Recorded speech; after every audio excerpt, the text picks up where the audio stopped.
I would like to start with a question. By a quick show of hands, how many of you live in a city? Well, I guess most of you are. And what are the things we love most about our life in a city?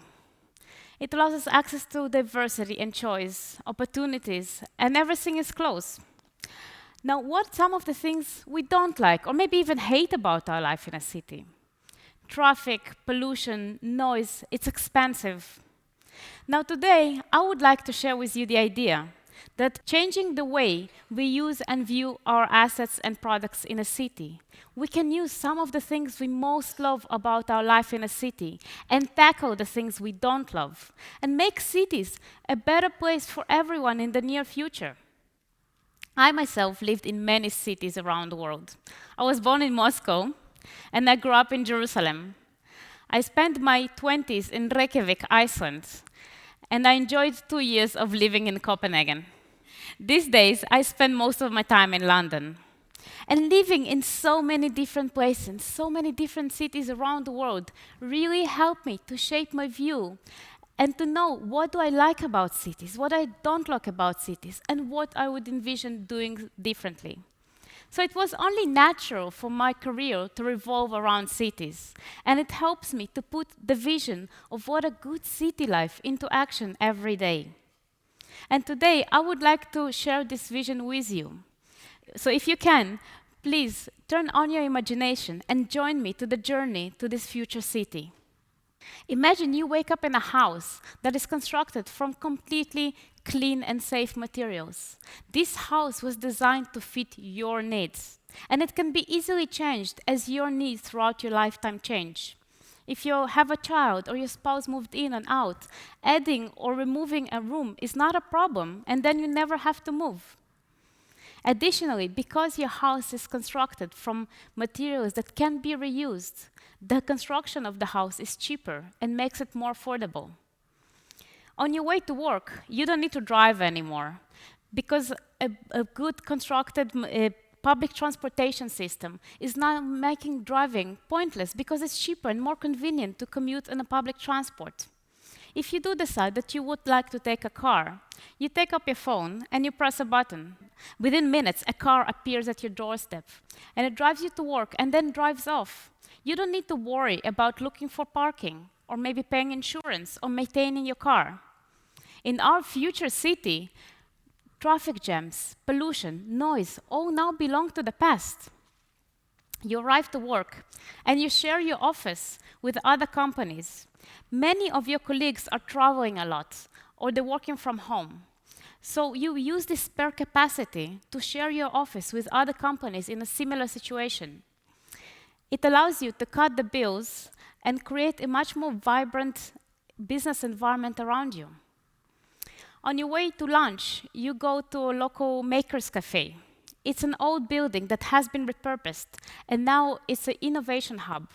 Young entrepreneurs can have access to expensive innovation technology, such as 3D printing, and it gives them a space to share their ideas, collaborate together, and it maintains a vibrant, innovative environment in the city. In order for them to pay their bills, they operate a lunch cafe. They collect a surplus of food from hotels and supermarkets nearby, and they make lunch out of it. As you walk home, you decide it's time to put up on the wall the picture of your family you took over the weekend. So you stop by a local tool library, and you pick up a drill. You use a drill maybe once or twice a year. So having one at home is really pointless if you can just access one for a couple of coins whenever you need it. As you make dinner, you pop upstairs to the rooftop of your building. There is a communal garden there. The organic waste of the building has been collected and is turned into compost that nourishes this garden. The kids that live in the building, they love to take care of it. And it creates a really nice sense of community for the building residents. And the fresh ingredients for dinner are really just a bonus. Just before going to bed, you decide that it's perhaps time for laundry. So you take up your phone again and you press another button. And you reserve the building's laundry machine. You do laundry twice, 3 times a week. So really having a washing machine in your house doesn't make much sense.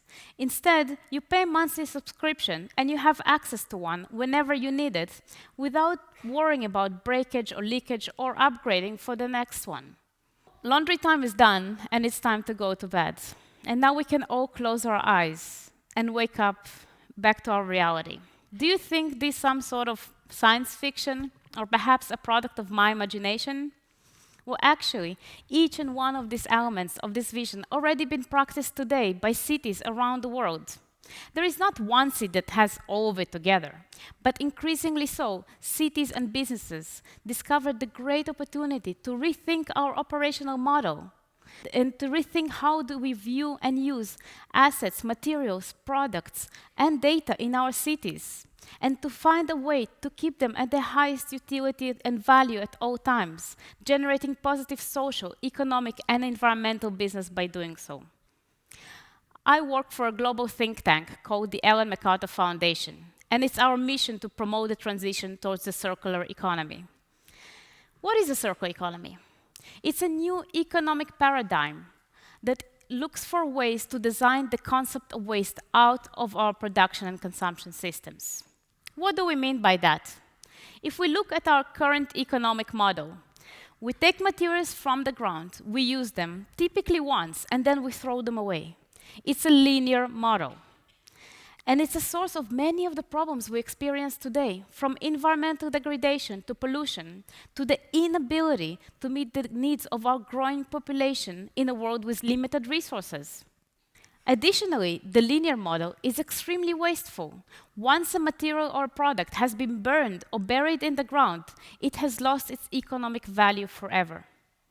In face of these disadvantages, we believe that it's possible to transition away from this wasteful linear model into one that is better, that is regenerative and restorative by intention and by design. We call it the circular economy. And we believe we can achieve that by applying 3 key principles to our economic activity. 1, design out wastes and pollution. 2, find the process to keep our materials and products at their highest value at all times.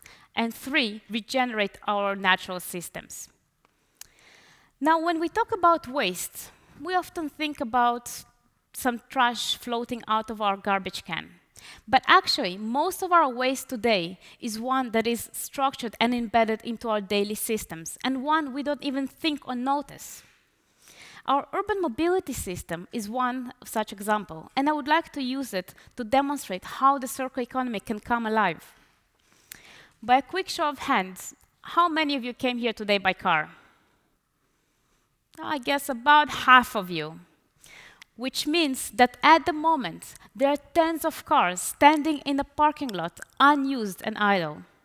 In fact, in Europe, we use our cars only 8% of the time. And when we do drive our cars, we almost do it always alone, as car occupancy levels are just 1.5. Meanwhile, we spend billions dealing with problems of congestion and time loss. We have budgets to build new roads and parking lots. And we spend a lot of resources to deal with problems associated with traffic pollution, from health perspective to the environmental problems. And even when you look at the car itself, it is vastly resource intensive for manufacturing and operation, especially when accounting for the low utilization rates. Now that we've identified the challenges and the problems with the system, let's think how we can rethink it by applying the principles of the circular economy. What do we mostly need from our cars? We need them to bring us safely, time and cost efficient from point A to point B. So why do we keep investing in designing new cars and roads, when instead we should be investing in designing the right process to address our real needs? By designing mobility as a service, we can design out the wasteful aspects of our mobility systems by providing transportation solutions whenever we need them without needing to own a car. This will also encourage car manufacturers to develop and design cars that account for longevity, for intensive use, and look into the current life cycle and think about the next one. Once we've designed such an effective vehicle, we then need to look for a process that will allow to keep it in its highest value and utility at all times. This will spark business innovation, how to do it in the most time and price competitive manner. Perhaps it can be through leasing schemes or sharing. We can then also use the technological advancements to keep track of the cars as they go around the city and ensure their optimal use, avoid traffic jams looking for parking. We can also use the advancements in our technology to monitor the car's condition and avoid braking by preventive maintenance. Now, with the self-driving and electric cars coming into play, we can use this approach to ensure that the new technology is actually benefiting and creating positive impact on our life. It will help to reduce the number of cars on the roads by making car ownership obsolete. It will help us to have cleaner air, better access for transportation, and also help to reduce the resource intensity of our current mobility system. Now, this is just one example of how the circular economy approach can help us to deal with our daily challenges. And we use this approach to also look into how to design waste from other systems in our daily life, from the way we construct and use our buildings, from the food waste problems, and from the damaging aspects of the plastic and the textile industry. Now, the advantages of this approach are massive. It's a $1 trillion opportunity for the global economy. Meanwhile, it can help us to meet the needs of the growing population without continuously harming our environment. It also can help us to develop benefits such as growing household income, access to better products, better health, new jobs. Despite the great opportunities, the road is still long, and it's full of challenges. We need to reimagine and then redesign our global economy. And in order to do that, we need to bring every key actor in our society on board and build consensus, find new ways to work together, to collaborate. Luckily, we don't have to do this alone. We at the Ellen MacArthur Foundation work with a great coalition of people, from major corporations to small SMEs and innovators. Universities, other NGOs, governments, and cities all believe in this opportunity too. And already today, they work to discover new ways to unlock value for their businesses. They experiment with new product design. They explore material innovation, engineer new systems to capture materials in the city, and develop new policies and regulations to support and encourage the transition.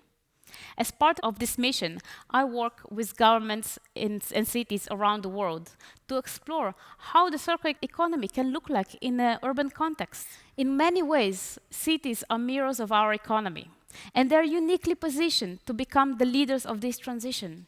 Cities are homes for more than half of the global population, and they're major economic powerhouses that give us access to jobs, to education, to choice, to opportunities. But these come at a price, because cities are also responsible for generation of over 50% of our global waste and almost 80% of our carbon emissions. In addition, urban policymakers increasingly have to deal with new and unfamiliar challenges: shortage of housing, inequality, pollution, and unemployment. In face of this, urban policymakers, businesses, and citizens are forced to think outside of the box and use the circular economy and the urban environment to think about new solutions for these new problems. The fast pace of cities allows the circular economy to come alive and scale rapidly.